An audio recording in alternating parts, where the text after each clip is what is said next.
O dia que me mudei de São Paulo para o interior e eu achei que todos os meus sonhos tinham acabado. E aí eu percebi que estava completamente errado. Quem me conhece desde a adolescência sabe que por muito tempo e muito cedo eu tive na minha cabeça claramente o que eu queria ser na minha vida adulta. E quando eu completei os meus 17, 18 anos, eu fui embora para São Paulo para estudar teatro. Eu acreditava que eu só precisava fazer teatro e uma oportunidade para ser bem visto, né? Porque eu acreditava ser um grande ator. E aí a história começa. E eu comecei a viver os piores anos da minha vida, assim. Deixar minha família no interior, ir para uma cidade muito maior do que a minha. Eu morava numa cidade de 45 mil habitantes, e aí eu veio para São Paulo. Eu fui com pouco dinheiro, fui para casa de uns parentes, no caso, que eu nem conhecia muito bem, era um parente da minha mãe distante. E aí logo depois eu tive que me mudar para uma pensão, procurando emprego para me manter. Foi bem difícil, foi um período bem difícil, assim, gente. Eu cheguei quase até passar fome, assim. Porque eu não queria falar pra minha mãe também dos problemas que eu tava encontrando. E não queria voltar pro interior. Então, eu fui levando muita coisa lá, sem falar pra ninguém o que tava acontecendo. E eu cresci muito como pessoa e como ser humano, né? Porque eu acredito que eu era muito mimado pela minha mãe. E foi importante para mim conhecer o mundo de uma forma real do que é a vida lá fora. Bom, depois de algum tempo as coisas começaram meio que a querer rolar, né? Eu comecei a trabalhar, consegui me manter, tinha um emprego, tinha uma casa, o teatro estava acontecendo, mas eu ainda não trabalhava com teatro, eu queria viver do teatro. E vim passar as férias no interior, e aí eu voltei para São Paulo e eu falei assim, eu preciso me mergulhar no teatro.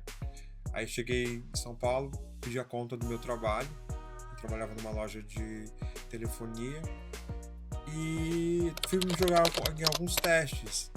Mas nesse meio tempo, a proprietária da minha casa pediu a casa e eu ainda não tinha nome para locar casa, eu era ainda um semi-jovem, né? E aí as coisas ficaram bem difíceis. Fiz testes, não rolou.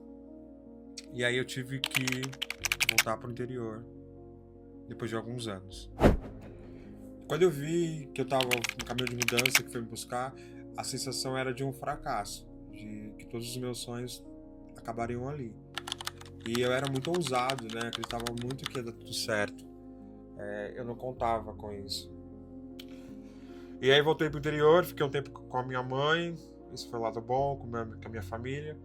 E aí eu comecei a trabalhar numa concessionária, e aí eu tive a grande ideia de fazer teatro mais licenciatura. Eu não queria mais ser ator, eu queria trabalhar com outra coisa. Mas o curso do qual eu queria não tinha aberto, então acabou abrindo em Bauru, licenciatura em artes cênicas. Aí comecei a fazer artes cênicas em Bauru, licenciatura, eu viajava todos os dias. Aí me apaixonei por um carinha da faculdade e ele me convidou para morar. Era uma paixão não correspondida, tá?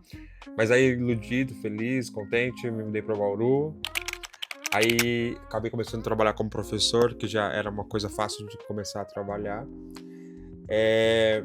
Como eu tive sempre que criar minhas oportunidades, porque eu nunca fui convidado para fazer nada, então eu fiz um grupo de teatro e deu muito certo esse grupo por algum tempo. Hoje não trabalho com ele, mas tá ali, guardadinho, quando precisar, o Eixo 6 tá ali. E aí surgiu o podcast, numa ideia, quando surgiu, estávamos desempregados de novo, o Estado entrou com uma resolução, mandou todo mundo embora, e eu tive que me virar. E aí, encontrando com os amigos que passavam pela mesma situação, no bate-papo de um café da tarde, surgiu a ideia do podcast.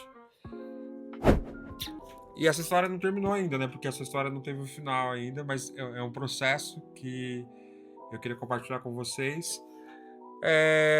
Que às vezes voltar para trás é importante para que a gente possa pegar impulso, né? Para chegar onde a gente quer. Eu conheci várias pessoas nesse meio tempo no interior muito bacana. Eu me descobri como profissional de outras áreas, inclusive comunicador de um podcast, onde eu nunca imaginava. Eu sempre tive problema na dicção e esse foi um dos grandes problemas na minha vida inteira, porque eu queria trabalhar com comunicação e sempre falavam da minha dicção. E é um karma que eu tenho que lidar sempre. E eu sou o cara da comunicação. E é isso. Essa foi a minha história. Tem vários outros. Eu vou contar pra vocês de vez em quando aqui.